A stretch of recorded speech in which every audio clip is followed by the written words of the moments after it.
Bonjour à tous. Aujourd'hui, je voudrais parler de une méditation quotidienne. C'est j'ai besoin de toi, Jésus. Je vais commencer. C'est la prière. Une prière. Jésus, j'ai besoin de toi. Tu es mon Seigneur, mon Dieu, mon roi. Tu es digne de toute ma louange. Aide-moi par ta grâce à te connaître et à t'aimer si profondément et précieusement que les choses de ce monde s'effacent et s'obscurcissent progressivement.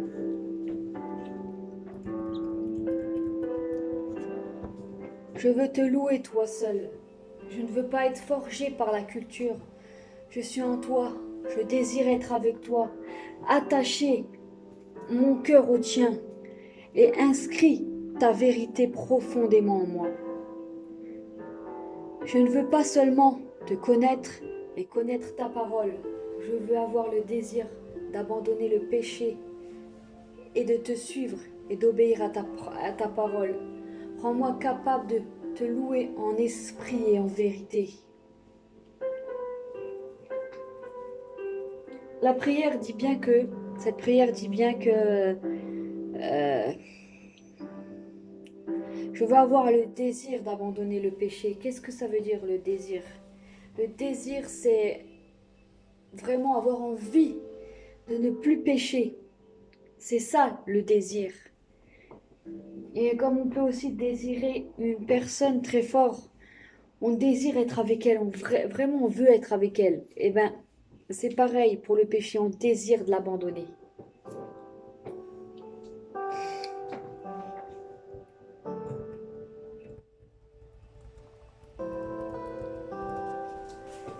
J'ai besoin de ta puissance, de ta grâce et de ton amour pour réagir à chaque situation, à chaque épreuve et répondre à chaque personne comme tu le ferais.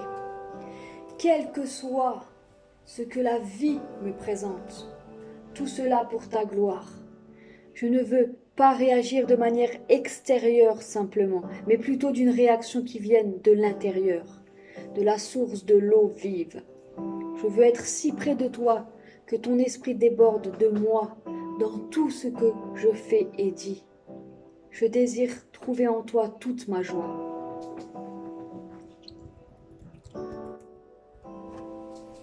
Je désire te glorifier dans tout ce que je dis, tout ce que je fais. Psaume 41, 1, 2 et Galates 2, 20. Qu'importe où je me trouve, ce que je fais, la parole que je lis ou le chant que je chante, je veux que mon esprit, mon énergie, mon cœur soient focalisés sur toi et non sur moi et mes circonstances. Je te veux toi et toi seul.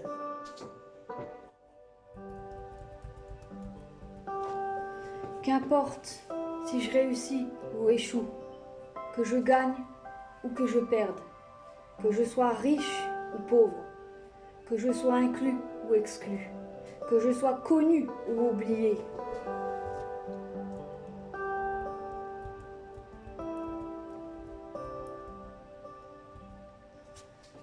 Je veux juste être satisfait de savoir que tu es à moi et que je suis à toi. Puisse mon but premier être de t'aimer et d'être aimé par toi, de te plaire et de te servir. Aide-moi à voir mon péché et m'en lamenter et à l'abandonner par ta grâce. Aide-moi à avoir faim et soif de la justice. Seigneur Jésus, accorde-moi par ta grâce, ta miséricorde et ta bonté pour me permettre de te voir, de te connaître, de t'aimer et faire avec toi. Et faire un avec toi, pardon. Merci parce que ta parole me dit que tout ce que nous demandons en ton nom, selon ta volonté, nous sera accordé. Amen.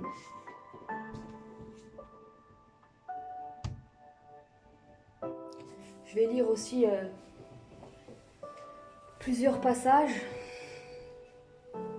Je vais commencer par lire le psaume 41 de 1 à 2. Je vais juste attendre que le verset se présente à moi.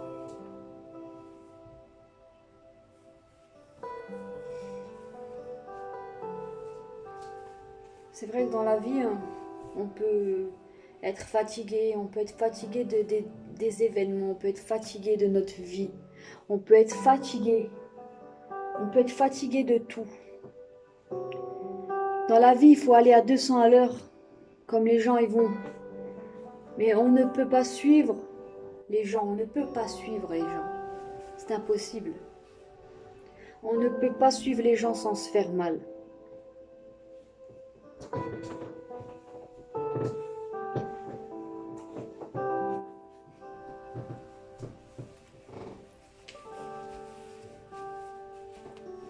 Moi, je vous avoue, je vous le dis, je suis fatiguée, je suis un peu fatiguée, mais je suis fatiguée de cette vie-là, je suis fatiguée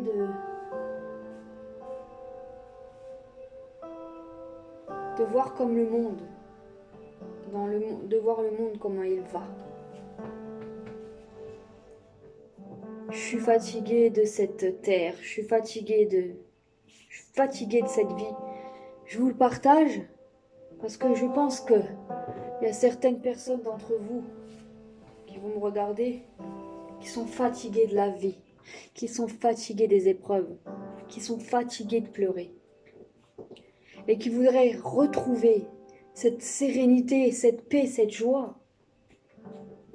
Mais sur cette terre, on peut avoir la joie, on peut avoir cette joie.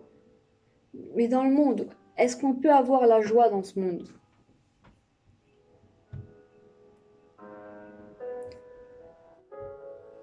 Dans ce monde, on ne peut guère avoir la joie.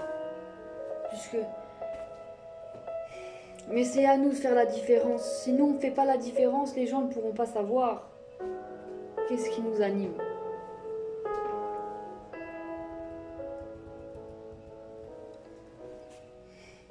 Bon, je vois que ça ne veut pas fonctionner. Donc je vais prendre ma Bible.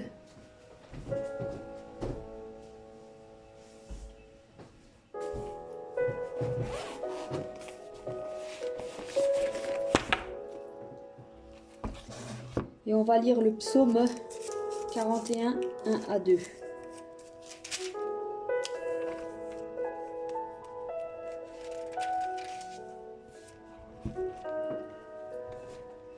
Euh, 42, 42, 1 à 2.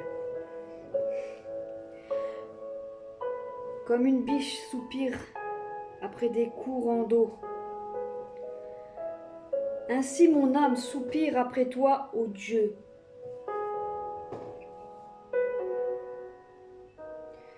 Notre âme ici-bas soupire après quoi? C'est simple. Notre âme soupire à la paix, notre âme soupire à la joie, notre âme soupire.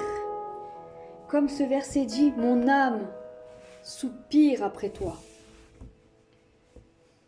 Notre âme soupire après Dieu. Moi, je veux vous dire la vérité. Mon âme soupire à ce que Dieu revienne. Mon âme soupire à ce que Dieu revienne. Là, je vais lire Galates 2, 20, verset 20.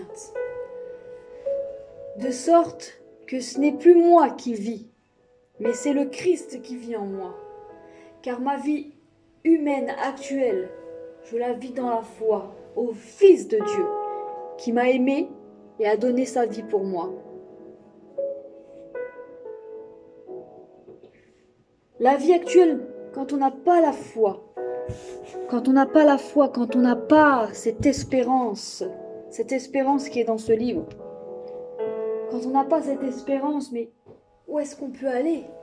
Vers qui pouvons-nous nous tourner? Vers qui pouvons-nous nous tourner pour avoir une espérance?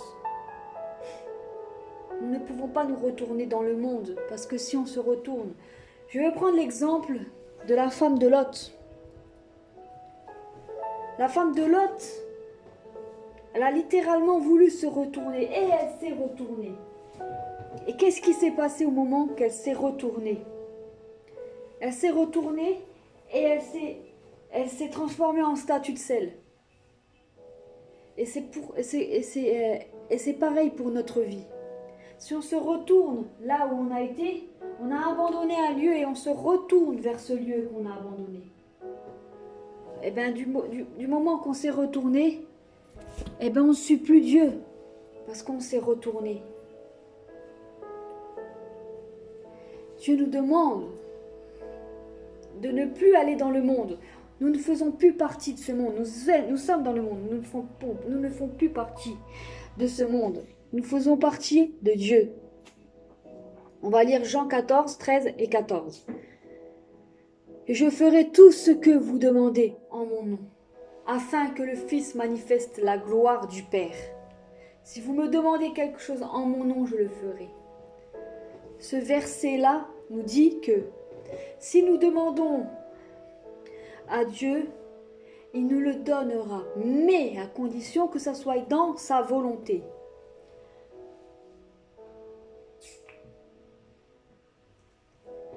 Un exemple.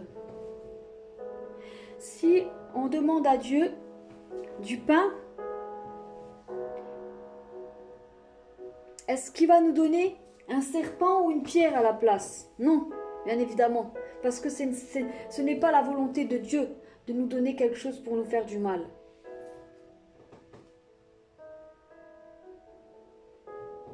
Dieu nous donne tout selon sa volonté. Voilà, j'en ai terminé.